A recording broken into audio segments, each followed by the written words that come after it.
Capítulo 13, los hermanos de Jesús. Vamos a reflexionar en esta noche. Los hermanos de Jesús. Mateo capítulo 13, allí en nuestras Biblias. Dice la palabra del Señor en el versículo 53. Mateo 13, 53. Gracias. ¿Está conmigo? ¿Está conmigo?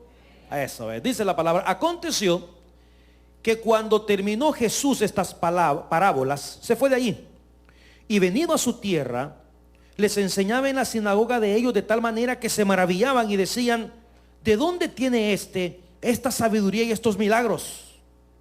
Mira las preguntas que se hacía la gente. Decían: ¿no es este el hijo del carpintero? ¿No se llama su madre María y sus hermanos? ¿Quiénes son sus hermanos? Jacobo, José, Simón y Judas. ¿No están todas sus hermanas con nosotros? ¿De dónde pues tiene todas estas cosas? Que Dios bendiga esta palabra, iglesia. De acuerdo a esta porción de la escritura, nos damos cuenta que Jesús tuvo hermanos y tuvo hermanas también. Aquí se nos menciona a Santiago, a José, a Simón y también a Judas. Vale la pena aclarar que este Simón no es Simón Pedro, y que este Judas tampoco es Judas el Iscariote. Ahora dice el versículo también, el versículo 56 dice también, no están todas sus hermanas con nosotros. Dice todas. Algunos consideran, bueno, dos o más de dos, por decir todas sus hermanas. Algunos católicos romanos, ¿verdad?, la iglesia tradicional, ellos dicen de que estos hermanos fueron primos, pero no tienen ningún respaldo para poder decir eso, porque la palabra en el griego tiene que ver con una persona, un hermano cercano, más que con primos. Además tienen un segundo argumento, que dicen que los hermanos estos de Jesús, a los que se refiere este versículo, eran hijos de José nada más, que José había tenido un matrimonio previo y que se había quedado viudo y que esos hijos se los trajo consigo. Pero de eso hay que tener mucha fe para creer eso, ¿me entiendes? Porque no está en la Biblia. O sea, ¿de dónde lo sacaron? Esa es la situación. La Biblia no habla acerca de eso. Y todo con el propósito de hacer creer que María fue inmaculada, que María fue virgen antes y después del matrimonio, pensando, creyendo como que el hecho de no ser virgen después de eso le quita a la Virgen María todas las virtudes que tiene, cuando en realidad eso no es así. María sigue siendo la madre de nuestro Señor Jesucristo. Y cuando nos dicen que nosotros los evangélicos no creemos en la Virgen María, están totalmente equivocados. ¿Cómo va a creer que no vamos a creer en la Virgen cuando la palabra del Señor nos habla tanto acerca de ella? Ahora, quisiera darle un toque un poquito distinto a este estudio, porque yo me pregunto muchas veces, digo, bueno, póngale usted, el pasaje nos habla de 4 hermanos. Con Jesús son 5. Bajémosle un poquito. Con Jesús son 5. Ahora, no nos dice cuántas hermanas, pero dicen todas. Pongámosle que mínimo 3, no sabemos, ¿verdad? Hay muchas tradiciones que dicen muchas cosas, pero pongamos mínimo 3. Quiere decir que eran ¿cuántos niños en la casa? 8. Cerquita lo que tiene Hipólito allá en su casa. Bueno, 8. 8 hijos. 8 niños en la casa. Entonces, yo quisiera que nos salgamos un poquitito, no del huacal, sino de la caja, ¿verdad? Y yo me he preguntado muchas veces, especialmente cuando veo a los niños que están peleando, ¿verdad? Uno se suena al otro, una se suena a la otra, ¿verdad? El martes estábamos en la clase y pegó un grito uno de los micos, los tuyos, ¿verdad? ¿Y quién pegó a quién? Vaya, el niño le pegó un empujón a la hermana, y ahí pegó el gran grito. Digo, entonces son hermanos de verdad. ¿Qué cosas pasan entre los hermanos, no es cierto? ¿Qué cosas pasan entre los hermanos? Los hermanos se golpean, se ultrajan muchas veces, se empujan otras veces, se dicen malas palabras otras veces, que no lo digan los papás, ¿verdad? Pero lo interesante del asunto es que al rato usted mira uno encima del otro viendo televisión. Y usted ya pasó la amargura del siglo. Y usted ya se amargó, usted ya se estresó, ¿verdad? Usted ya quemó la comida, ¿verdad? Usted ya pegó 4 gritos en la casa. Y luego están los monos uno encima del otro como que no ha pasado nada. Y usted dice, amén, ¿verdad? Dice, qué barbaridad. Entonces yo le pregunto a usted, ¿usted nunca se le pasó por la mente eso? A mí sí. ¿Cómo habrá sido la niñez de Jesús? Porque, ojo, Jesús era diferente. Mira, veamos algunas porciones de la Escritura. Ahora, yo quiero que usted visualice. Es de tarde y permítame, ¿verdad?, pensar un poquitito más allá. Pero quiero que visualice a María con José. Y por lo menos en la casa 8 hijos, mínimo.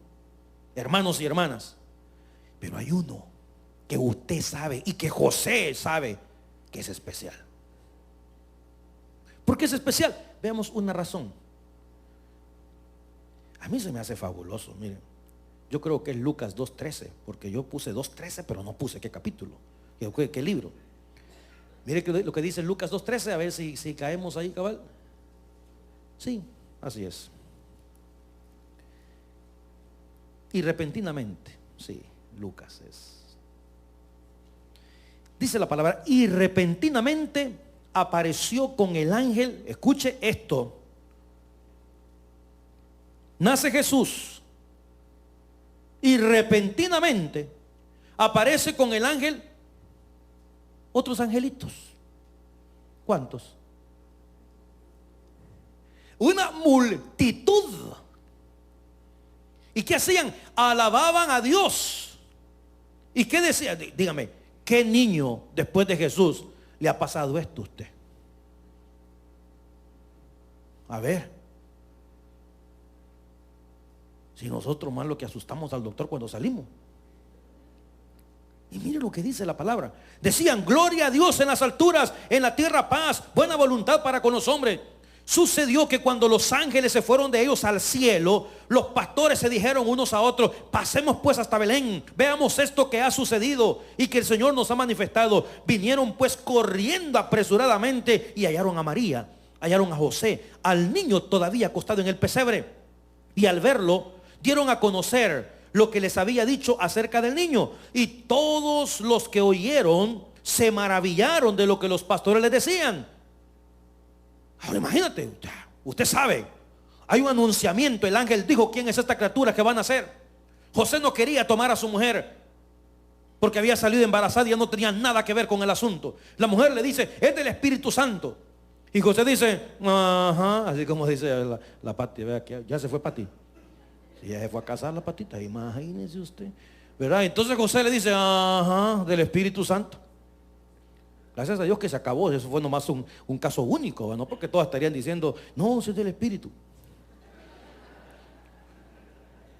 Y ahora pasa esto. Y mira, aparecen ángeles, aparecen reyes de otras partes, trayendo sus regalos para el Señor. ¿Qué está pasando aquí? Esto es una cosa maravillosa. Sí, pero son 8 niños en la casa. Entonces, en el versículo 19 dice, pero María guardaba todas estas cosas, meditándolas en su corazón. Qué prudencia de María. Qué mujer más prudente, ¿no es cierto? Entonces veamos la escena. María sabe que son 8 los que hay en la casa, pero hay uno que es especial. Yo me pregunto, Jesús tuvo que haber sido un niño normal. Ha de haber jugado, sin duda, con sus hermanos, ¿o no? El hecho que sean judíos, no crean ustedes que se pasan todo el día con la Torá, ¿verdad?, leyendo. No, son niños. Ok. Una vez venía en un avión y venían unos de esos niños que traen sus colochitos acá, ¿verdad? Y venían los padres y los niños, los papás los pusieron atrás y los niños venían adelante, al lado mío. Y yo no entendía lo que venían hablando los energúmenos estos, ¿verdad? Pero venían fregando los monos estos. Y yo decía, estos no parecen judíos, decía yo, ¿verdad? Son niños. ¿Cómo se comportó Jesús con ellos? ¿Cómo jugaba Jesús con ellos? Ahora recordemos una cosa, hermano. Jesús fue 100% Dios todo el tiempo. Porque hay una teoría por ahí que dice que Jesús fue una persona, fue hombre nada más, y que se hizo Dios hasta el bautismo, pero eso no tenemos ningún fundamento bíblico. Él fue 100% Dios toda la vida. ¿Cómo jugaba? A mí me mandaron una vez una foto de Jesús con los hermanos comiendo a la mesa, y a él le habían servido un plato de sopa, y en el plato, o leche, era leche, y en el plato de leche él estaba viendo el plato y se había abierto un camino en medio, así como Moisés abrió las aguas. Claro, imagínate. ¿De qué manera jugaba con sus hermanos? ¿Será que en algún momento Jesús le dijo a los hermanos: ¿quieren ver un truco? Dígame. Miren esta cuchara en el aire. Y los otros hermanos: How do you do that? Mami. Y Jesús la agarraba: no he hecho nada, mamá. Estos mis hermanos que están viendo las cosas demás, ¿qué habrá pasado? Dígame si María no tenía que haber sido una mujer prudente. ¿Qué mamá no es orgullosa de sus hijos? A ver. Aunque vayan mal en la escuela, la mamá mira la letra F y dice: eso es de fantástico, hijo.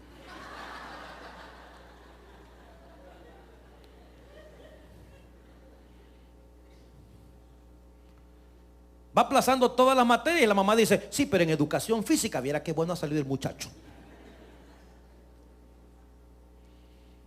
¿Se puede usted imaginar a María yendo por el vecindario y hablando de su hijo con las vecinas?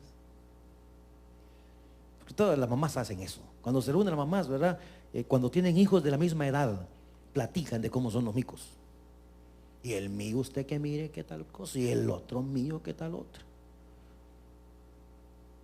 Yo me acuerdo cuando David estaba chico, que se metía en la gaveta de los pantries. Travesuras que hacen los muchachos. Imagínese María hablando con las otras muchachas, hablando con los vecinos. Bueno, el mío es un poquito diferente, ¿verdad? Y las otras mamás preguntando: ¿y por qué diferente? No, pues sí, él le ayuda al papá, ¿verdad? Y él hace milagros. Y dice la palabra que guardaba todas las cosas en el corazón, porque ella sabía quién era Jesús.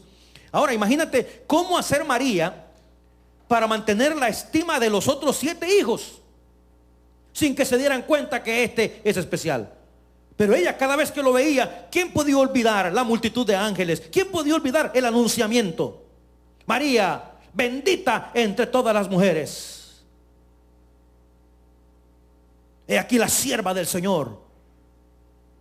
Y saber que lo que tenía en su vientre era del Espíritu Santo de Dios, pero que tenía otros hijos también en la casa, y que tenía que ser prudente y tenía que guardar todas estas cosas en su corazón. Creció el niño. A los 12 años ocurrió un incidente, y usted conoce la historia. Otra vez, supongo que en Lucas 2:42. Sí. Dice la palabra, mire usted, y cuando tuvo 12 años, ponga atención, ¿quién tiene un hijo de 12 años acá? Piensa en su niño y compárelo ahorita con este que vamos a ver acá. Cuando tuvo 12 años, subieron a Jerusalén conforme a la costumbre de la fiesta. Al regresar ellos, acabada la fiesta, ¿qué pasó? El niño se quedó en Jerusalén, sin que se dieran cuenta su papá y su mamá. 44. Y pensando que estaban entre la compañía, porque venía el montón de gente desde Nazaret, subían a Jerusalén. Ve, no importa de dónde venga, si viene del norte o viene del sur, siempre es subir a Jerusalén. Ellos subían y venía la gran multitud, y claro que habían caminado los 3 días y algo para llegar a Jerusalén, luego iban de regreso, y ellos pensaban que los niños venían jugando con los otros niños. En el 44, pensando que estaba entre la compañía, anduvieron camino de un día. Imagínate, camino de un día. ¿Quién va a caminar un día sin preguntar? ¿No has visto a Chepe vos? ¿Quién? Dígame. ¿Alguna vez olvidó usted a su hijo en algún lugar? Nunca. A mí no me perdona David que lo olvide un día. Aquí en el templo. Pero fue falta de comunicación con la doña. Eso fue. Pero a los 5 días lo venimos a traer, pues, ¿verdad? ¿Sabe usted que allá en la iglesia, aquí nunca nos ha pasado, pero allá en el tabernáculo, hay personas que dejan a sus babies y regresan después como locos? Ay, bebé, aquí está su niño, y comienza a llorar. ¿Y cómo es posible que se lo vio? No sé. O esperando que se lo llevara otro, quizás. Ahora fíjate, dice que en versículo 44, pensando que estaba entre la compañía, anduvieron camino de un día, lo buscaban entre los parientes y los conocidos. Hermano, esto ya es para llenarse de pánico cualquier papá. ¿No han visto al niño? ¿No han visto a Jesús? ¿No han visto a Jesús? No, no lo hemos visto. Y ya habían caminado un día. 45. Pero como no le hallaron, volvieron a Jerusalén buscándole. 46. Y aconteció que 3 días después le hallaron en el templo. My goodness. Ahora, mire, la Biblia no dice, pero ¿y qué comió usted? 12 añitos tiene. La Biblia no dice dónde durmió usted. ¿No será que de ahí sacó el diablo la idea de que convirtiera las piedras en pan? No estoy dando ideas ni cosas por el estilo. Nomás que me está ocurriendo. ¿Qué comió? ¿En la casa de quién estuvo? Nadie puede contestar estas preguntas. Ahora, seguimos leyendo. Ya están pensando, ¿verdad? Miren.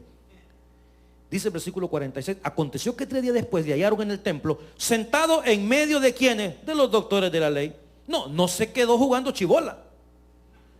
Ya van a preguntar qué es chibola. Canicas. ¿De qué otra manera podemos decir eso? Marbles. Todo eso. No se quedó haciendo eso, sino que se quedó en el templo sentado en medio de los doctores de la ley, oyéndoles y preguntándoles.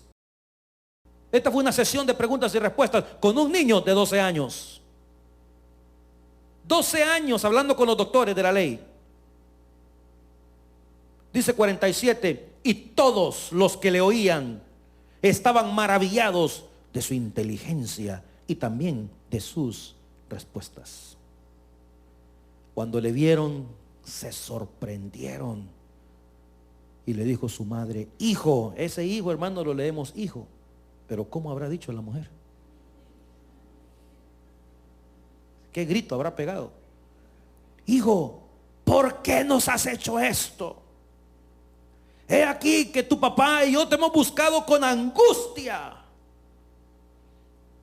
Y el niño tranquilo les dijo, ¿y por qué me buscabais? No sabíais. Y hermano, esta es una respuesta de parte de Jesús al corazón de sus padres. Esta, en realidad, hermanos, no es una pregunta. En realidad esto no es una pregunta. Esto es Jesús hablando al corazón de sus papás, diciéndoles, ustedes saben. Ustedes saben que a mí me es necesario estar en los negocios de mi Padre. ¿Quién iba a entender semejante cosa? Si los doctores estaban ahí, han de haber dicho, ¿de qué está hablando? Ah, ya sé, está hablando de la carpintería de José. Porque él dijo, en los negocios de mi Padre. Otros han de haber dicho, quizás vino a vender sillas a los 12 años, porque tiene que estar en los negocios. Nadie entendió qué es lo que estaba pasando, pero él está contestando a ellos. ¿Por qué me buscan? ¿No sabías que en los negocios de mi Padre me es necesario estar? ¡Ja! Mire usted lo que dice el siguiente versículo más. Ellos no entendieron las palabras que les habló. Vaya pues, niño, vámonos mejor. No entendieron. ¿Y por qué me buscan? Porque son 12 añitos que no saben que me es necesario estar en los negocios de mi Padre. ¿Y qué le dice? Me imagino que María con José se volvieron a ver, ¿verdad? Apúrese, vámonos mejor. Luego dice, descendió con ellos y volvió a Nazaret. Y, ojo con esto, estaba sujeto a sus padres. Y una vez más tenemos la misma frase, otra vez, y su mamá guardaba todas estas cosas en su corazón. Quiere decir que los otros hijos se iban de camino con ellos, pero Jesús no, se había quedado con los doctores de la ley. ¿Cómo habrá sido la relación de Jesús con sus hermanos? ¿Cómo habrá peleado con ellos? ¿Será que en algún momento se le salió a él decirles algo a sus hermanos? María guardaba todas estas cosas en su corazón. Ahora, déjeme ir un poquito más allá. Cuando ya Jesús crece, se hace hombre y comienza su ministerio público, sucede una cosa curiosa acá. Juan capítulo 2, versículo 2. Mire lo que aparece acá. Ya el Señor crece, comienza su ministerio público, se revela al mundo, se revela a la familia, se revela a la gente. Dice, bueno, ahora me es necesario ir a Jerusalén. Ahora me es necesario hacer la obra de Dios. Y en una fiesta de los tabernáculos, como dice la escritura, Juan capítulo 2, versículo 2. Ay, ¿será que es Juan? Yo creo que es 7 quizás, hermano. ¡Qué barbaridad! Eso de andar, sí, Juan 7, de andar con gente que se le olvidan las cosas, se le paga a uno eso. Estaba cerca la fiesta de los judíos, la de los tabernáculos. Y mire usted, aquí vienen los hermanos. ¿No cree usted que los hermanos estaban tan orgullosos de su hermanito Jesús? ¿No cree usted que los hermanos creyeron en él y las cosas que él les dijo que iban a hacer? En el caso de José con los hermanos, se revela a los hermanos y más adelante lo vieron. Acá en este caso, nos damos cuenta que los hermanos de Jesús no creían. Mire usted, estaba cerca la fiesta de los judíos, la de los tabernáculos, y los hermanos le dijeron, sal de aquí, vete a Judea, para que también tus discípulos vean las obras que haces, porque ninguno que procura darse a conocer hace algo en secreto. Si estas cosas haces, manifiéstate al mundo. Y dice el versículo 5, y esto debió haber sido una cosa difícil para el mismo Señor Jesucristo. Dice, porque ni aún sus hermanos creían en él. ¿Te das cuenta de eso? Ni aún sus propios hermanos. Ya a estas alturas, hermano, en el capítulo 7 de Juan, ya el Señor se había revelado, el Señor había hecho milagros, el Señor tenía discípulos ya. Y ahora vienen los propios hermanos y le dicen, ¿por qué no te vas mejor a mostrarte ya con toda la gente? ¿Para qué quieres hacer las cosas en secreto y no decir que sos Dios, pues? Y la Biblia estipula claramente que los hermanos no creían en él.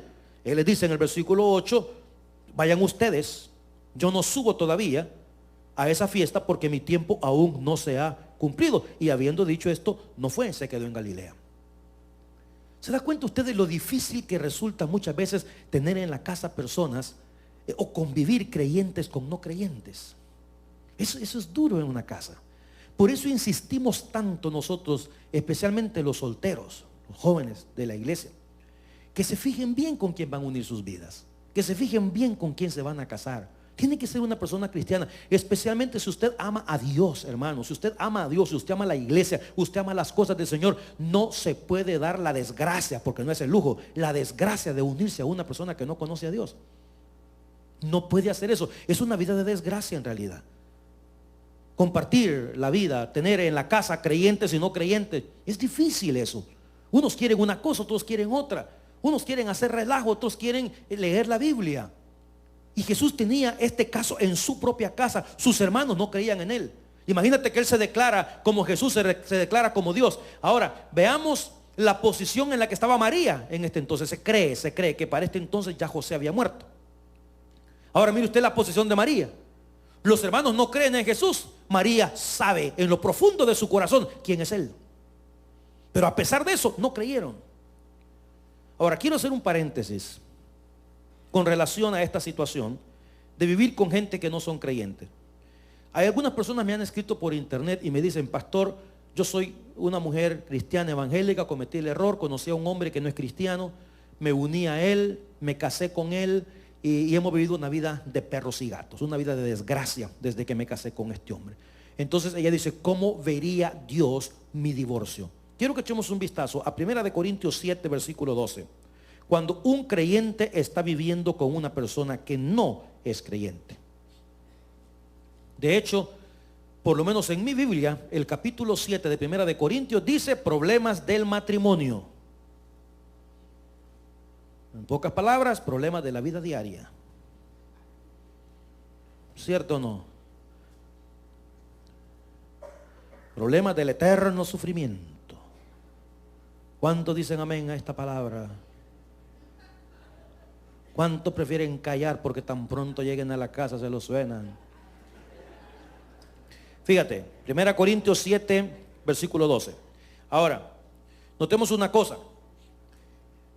El Señor Jesucristo dio algunos mandatos, algunas leyes en la Escritura. Pero el apóstol Pablo se atreve, con la autoridad de apóstol, de decir algunas cosas que no las dijo Jesús. Pero él dice, yo creo que esto es lo mejor para la iglesia. Y en el versículo 12 notemos que dice, y a los demás yo digo, no el Señor, para que no le vayan a preguntar al apóstol, bueno, ¿y cuándo Jesús dijo estas cosas? Dice él, lo estoy diciendo yo.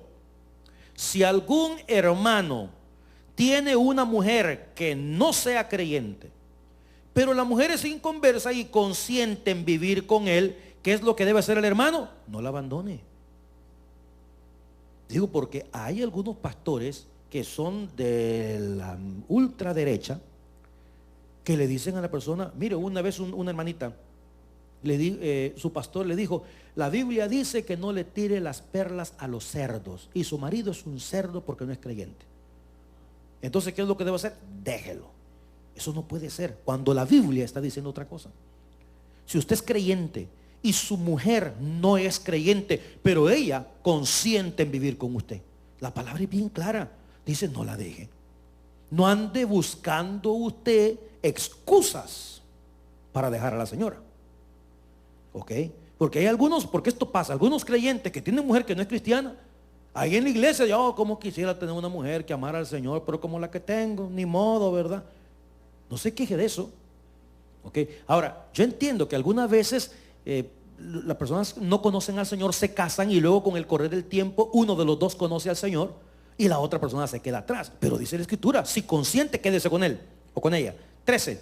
Y si una mujer tiene marido que no sea creyente y él consiente en vivir con ella, tampoco lo abandone, dice la palabra.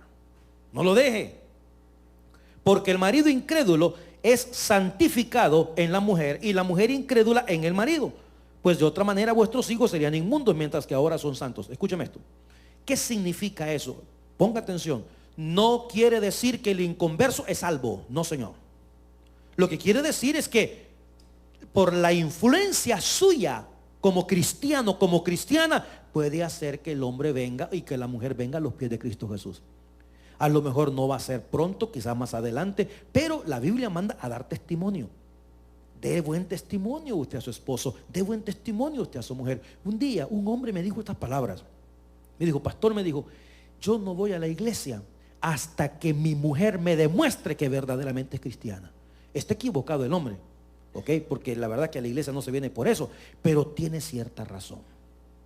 Él me dijo, mi mujer no me da testimonio de cristiana. Mientras mi mujer no me dé testimonio de cristiana, yo no vuelvo a la iglesia. Y así fue.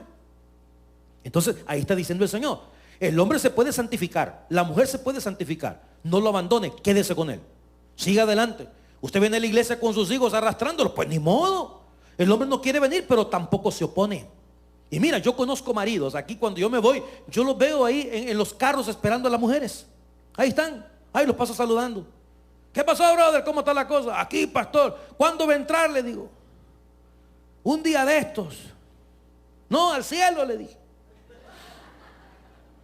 ¿Cuándo va a entrar? Y, no, y según ellos, olvídese, son máximos creyentes.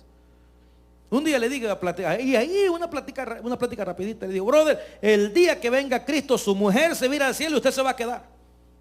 No, me dijo yo, aunque sea de una chancleta me agarro. Un zapato. Una sandalia. Y no es así. Pero ahí se quedan. Hay maridos que fielmente traen a las mujeres y las dejan aquí a la 1:30. Y le dice, ¿a qué horas quieres que venga por ti? Y se van, quién sabe dónde. A echar su cigarrito, ¿verdad? O a hacer lo que sea. Y ahí vienen a recoger a las señoras. Pastor, ¿qué debo hacer con esa persona? Indiscutiblemente buen testimonio con ellos. Buen testimonio. Para atraerlos al camino del Señor. En el camino, cuando sale de aquí, cuéntele. ¿De qué fue el culto? Mira qué bonito estuvo el sermón. El pastor habló de esto ahora, habló de lo otro, dijo que te vas a ir al infierno. Porque tú no vienes a la casa del Señor. O sea, cuéntele a Él. Que tenga algún interés. Otra cosa más, cuando pueda y cuando sea prudente, invite a una familia de la iglesia a ir a su casa. Invítelo con el propósito de orar. Porque hay hombres y mujeres que son así. No vienen a la iglesia, pero ellos oran. Mire, cuando yo paso ahí, los encuentro en el camino. Dios le bendiga, me dicen. Dios le bendiga, pastor. Otro me dijo, Dios le bendiga, siervo, me dijo un día uno. Dije yo, bueno, la mano, este está más evangélico que los que están ahí adentro. Dios le bendiga, siervo.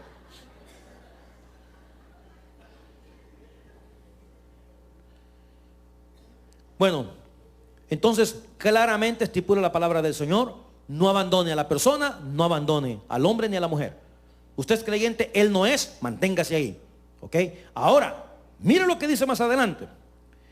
15, pero si el incrédulo, no tome usted la iniciativa. No tome usted la iniciativa. Dice, pero si el incrédulo se separa.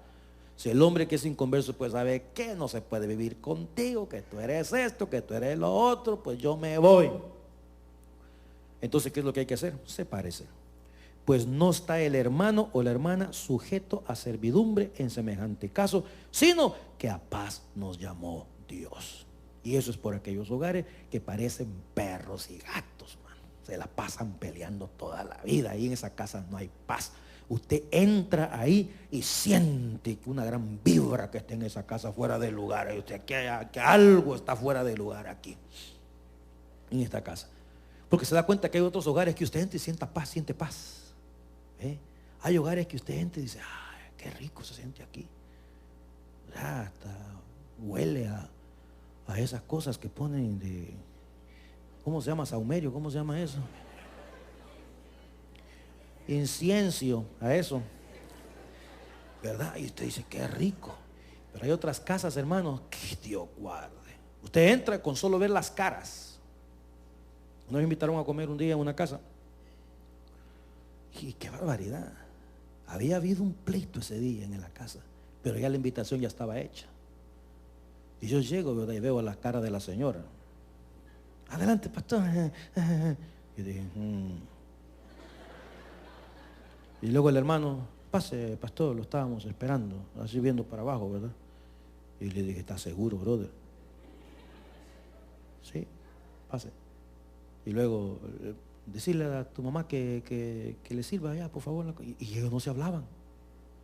Y ya cuando comimos, después de que comimos, dije, miren, me van a perdonar ustedes, pero aquí o hacemos un exorcismo en este momento, o ponemos las cosas con toda la confianza que tenemos. ¿Qué está pasando acá? Y cuando dije eso, se soltó la señora a llorar, como todas las señoras. Y lo que pasa es que este desgraciado, y o sea, como que yo quité el tapón, ¿me entiende, verdad? Y sacaron todas las cosas. A las 12 de la noche les dije, hermano, me tengo que ir, ¿verdad? Porque ya los escuché, todas las cosas que tenían que decirse el uno al otro, ¿verdad? Los niños quedaron en paz, quedaron tranquilos, fueron a poner a la cama y toda la cuestión. Y eran cosas bien sencillas, cosas pero bien sencillas, bien elementales. ¿Ok? Entonces, pero a paz nos ha llamado el Señor. Todo matrimonio, todo hogar debe hacer el esfuerzo supremo por estar en paz, por estar en tranquilidad. El esfuerzo supremo dentro del hogar. Quitar esas tensiones dentro de la casa. De tal manera que esta palabra nos está diciendo, hablando acerca de cuando alguien tiene gente inconversa dentro de la casa, porque le pasó a Jesús. Vivir en la casa con gente que no es creyente. Usted llega a la casa y se encuentra unas personas que están ahí fumando en la casa. Y usted dice, ¿y esto qué es? Son mis amigos. Pues sí, pero nosotros aquí no fumamos, pero ellos sí, son inconversos. ¿Cómo manejar esa situación? Es difícil. A Jesús le pasó exactamente lo mismo. Ahora, lo lindo de la situación, mis amados hermanos, es que, mire usted, imagínate la tensión. Mateo capítulo 12, voy terminando con esto. Mateo capítulo 12, la tensión que había entre Jesús y los hermanos. Mateo 12, versículo 46. Dice la palabra que mientras él aún hablaba a la gente, Mateo 12:46. Él estaba hablando, he aquí, la mamá de Jesús llegó con los hermanos y estaban allá afuera y le querían hablar. Lo más seguro es que hayan llegado a la puerta y hayan dicho, podemos hablar con Jesús, por favor. Entonces le dijeron, permítame un momentito, porque él está ocupado hablando a otras personas. Y le fueron a decir al Señor, tu mamá y tus hermanos están allá afuera. Le dijo uno, he aquí tu mamá y tus hermanos están afuera y quieren hablar contigo. Y mire usted la respuesta que dio Jesús en el versículo 48. Dice la palabra que él dijo, ¿quién es mi madre y quiénes son mis hermanos? Esto denota una tensión en realidad, donde el Señor está estableciendo una diferencia. Y este es un problema, imagínense el problema que ponen a la mamá, porque la madre no se puede hacer ni para un lado ni para el otro, con los hijos que no creen y con este que sabe a la mamá que es el hijo de Dios. Pero llega y el Señor contesta, ¿quién es mi madre y quiénes son mis hermanos? Y miren lo que hace Jesús, extiende su mano hacia sus discípulos y dice esta gran declaración, he aquí, ustedes son mi madre, ustedes son mis hermanos, porque todo aquel que hace la voluntad de mi Padre que está en los cielos, ese es mi hermano, mi hermana y mi madre. Esto denota una tensión. Ahora, otra de las cosas que nos llama la atención es, imagínate la cercanía, porque hermanos, hay que entender esto, y usted quizás lo ha vivido. Algunas veces un hermano en Cristo es más cercano que un hermano en la carne. Lo dice la Escritura, claramente. Lo dice la palabra. En un momento de necesidad le puede responder más un hermano de la iglesia que un hermano en la carne. Usted le llama a un hermano o una hermana en la carne, fíjate que tengo un problema, pues que Dios te bendiga a vos. Decirle a tus hermanos de la iglesia, le dicen, ¿no es cierto? ¿Ve? Y el Señor está diciendo, ustedes son mis hermanos. Ahora, imagínate que en la cruz del Calvario, es una de las preguntas que todos nos hacemos. ¿Dónde estaban los hermanos de Jesús? Porque Jesús, cuando tenía el pie a su madre María, no le está diciendo, mamá, mira, quédate por favor con Judas, o quédate por favor con Jacobo. ¿A quién se lo dejó? A su discípulo, a Juancito el amado. Madre, he ahí tu hijo. Y luego, hijo, mira, ahí está tu mamá, atendé a mi madre, por favor, porque no estaba ninguno de ellos. Pero aquí viene la esperanza maravillosa que todos debemos tener. Que no importa la tensión que se maneja dentro de la casa, no importa que tengamos gente que no conoce al Señor, mis queridos y amados hermanos, Dios puede hacer la obra en el corazón de la gente. ¿Usted lo cree?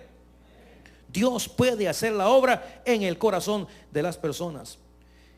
Mire usted, la palabra, bueno, en Hechos 1:14, eche un vistazo conmigo, por favor. Hechos 1:14. Dice la palabra, mire qué lindo. Y todos estos perseveraban unánimes en oración y ruego. ¿Qué dice la Escritura? Con las mujeres y con María, la madre de Jesús. Y dígame quiénes más habían llegado. ¿Se da cuenta? Lo que nos indica la Escritura, que después de la resurrección de nuestro Señor Jesucristo, los hermanos de Jesús creyeron en Él. Y no solamente creyeron en Él, mis amados hermanos, la epístola de Santiago en esta Biblia, Santiago es el mismo Jacobo, fue escrita por el hermano de Jesús, Judas, que está antes de Apocalipsis, fue escrita por un hermano de Jesús. Y sabe que es una de las cosas más maravillosas que yo encuentro, cuando ellos escriben su carta y las escriben diciendo, siervo de Jesucristo. Siervo de Jesucristo. Los mismos hermanos que le hicieron la vida imposible porque eran inconversos, ahora escriben y están diciendo, siervos de Jesucristo. Esa es la maravillosa y bendita esperanza de que un día esas personas que tienen un corazón duro, esas personas que tienen un corazón incrédulo, como decíamos a mediodía, van a llegar al conocimiento de nuestro Señor Jesucristo. Hablemos en fe, mis amados hermanos. Hablemos en fe y creamos en el nombre del Señor. esa gente que usted conoce que ha cerrado el corazón. Mire, le pasó al mismo Jesús, pero ahora los tenemos a Jacobo como siendo uno de los principales de la iglesia de Jerusalén cuando Cristo había ascendido a la gloria. Los hermanos de Jesús, las tensiones que había en la casa, ahora los tenemos como siervos de Dios, hablándonos de las maravillas de nuestro Señor Jesucristo. Quiere decir que hay esperanza. Si usted conoce a alguien, conoce una persona que tiene la mente entenebrecida, que tiene el corazón cerrado, lleno de incredulidad, es necesario que nosotros los cristianos oremos por esas personas. Y hermanos, hay momentos que se deben incluso hacer oraciones, en realidad le digo esto, oraciones agresivas. La verdad que sí. Porque mire, es mejor que una persona entre al reino de los cielos con sus dificultades a que se la pase de lo mejor en esta vida y se vaya al infierno. La verdad que sí. Pidamos a Dios por la conversión de esta gente. En esta ciudad de Vancouver hay mucha gente que camina por las calles de la ciudad sin Dios y sin esperanza. Este día nos dice el Ministerio de Evangelismo, 8 personas le entregaron su corazón a Cristo. Claro, hicieron una profesión de fe. Ahora a esta gente hay que mostrarles cuál es el camino para crecer en el conocimiento de Dios. En sus trabajos hay gente que tiene un corazón entenebrecido. Y déjeme decirle algo más, hermano. Usted no conoce personas simplemente por el deseo de conocerlas. Dios se las ha puesto delante de usted con el propósito, con el objetivo que usted les hable del reino de Dios, que usted les muestre el camino, no simplemente por amistad.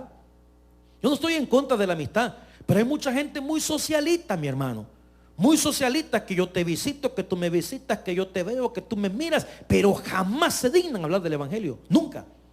Son visitas de comidas nada más, que como en tu casa, que comes en la mía, que te como la tuya, que me comes en la mía. ¿Y qué? ¿Y el evangelio qué? ¿Cuándo le va a hablar a usted de Cristo? ¿Cuándo le va a hablar del Señor a esa persona? ¿Cuándo le va usted a desafiar con el evangelio de Jesús? La gente que conocemos es con ese propósito, con ese objetivo. No importa. Y otra cosa más, por el país en el que vivimos, no solamente se trata de hablar del evangelio a los que hablan el español. Las personas que usted visita, que sepan quién es usted. ¿Me entiende? El barbero, que sepa que usted es cristiano, que usted el día domingo va a la casa del Señor, que sepa eso.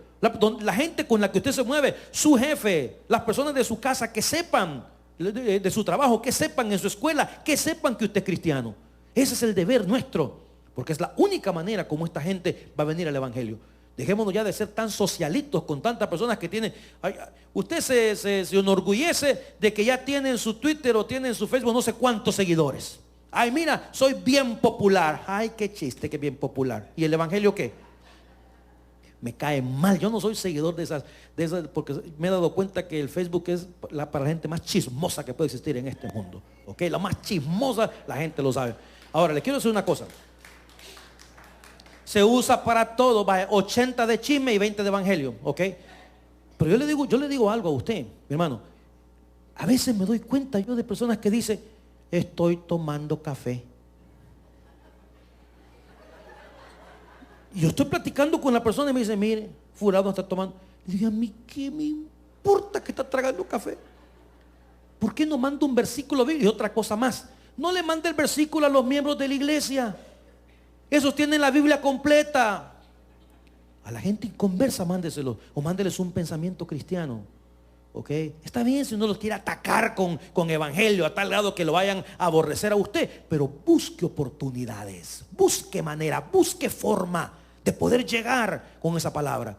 Ve, haga una comida en su casa, ponga un himno, haga algo, mi hermano, para que personas vengan a los pies de Cristo Jesús. Ese es el menester de la iglesia. Estamos llenos de gente incrédula, pero esta Biblia nos enseña que a la vuelta de un tiempo el poder de Dios cae sobre la vida de las personas, y esa gente un día se entregará a los pies de Cristo Jesús.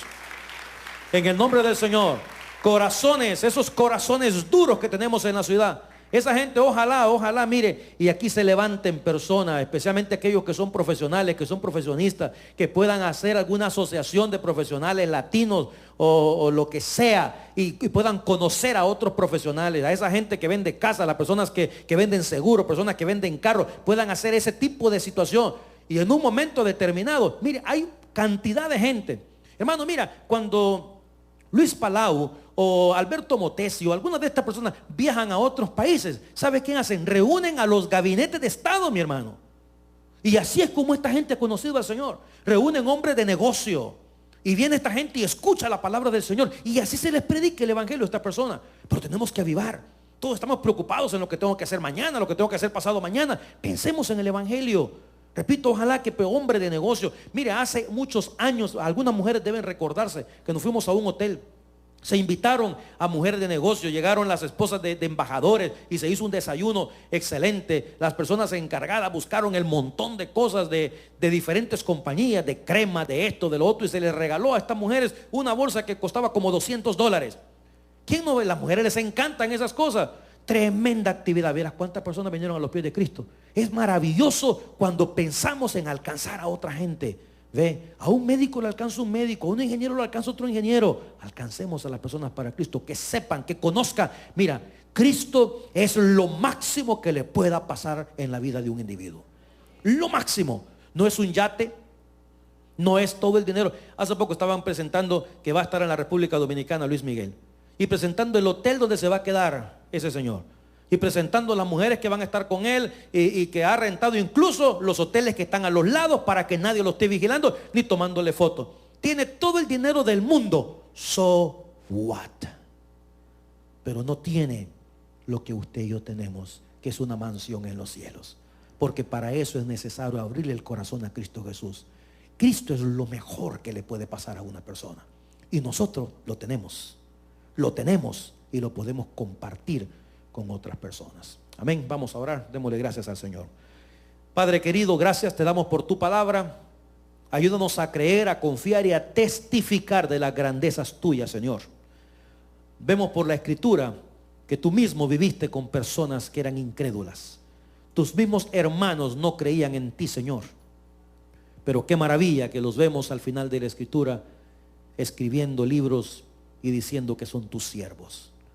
Por la fe declaramos, Señor, a esta nación para Cristo.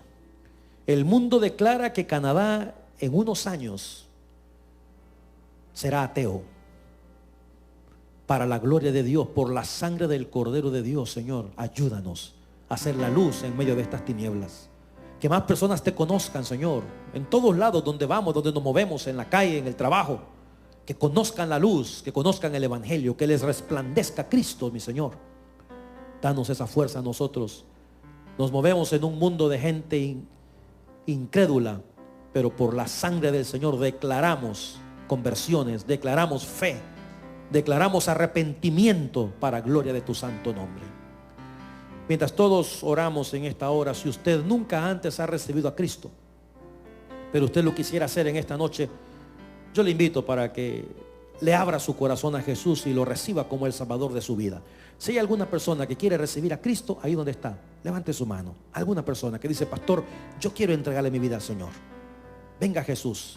Alguien se va a acercar a usted para orar con usted. Usted que nos mira por internet, también usted puede recibir a Cristo en su corazón. Dígale al Señor: Señor, en este día me entrego a ti, te recibo por la fe en mi corazón, te doy gracias por tu muerte en la cruz, y en este día abro mi vida, Señor, para ti. Ven, sálvame, perdona mis pecados, me arrepiento de todo corazón. Si usted hizo esta oración, le animamos a seguir creciendo en el conocimiento de nuestro Señor Jesucristo. Padre santo y querido, te damos gracias por este día, por habernos permitido estar en tu casa, Señor. Ahora te rogamos que nos bendigas al momento de acostarnos y a levantarnos. Bendice nuestra entrada y nuestra salida.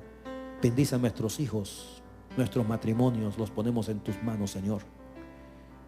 Las cosas que emprendamos en esta semana, queremos que la bendición tuya esté sobre esas cosas. Hasta la próxima vez que volvamos a reunirnos para seguir adorando tu nombre, que es santo por la eternidad. En el nombre de Jesús oramos. Amén y amén. No se vaya a perder este miércoles la actividad tremenda que tenemos de 25 aniversario. Que la paz de Cristo me los acompañe.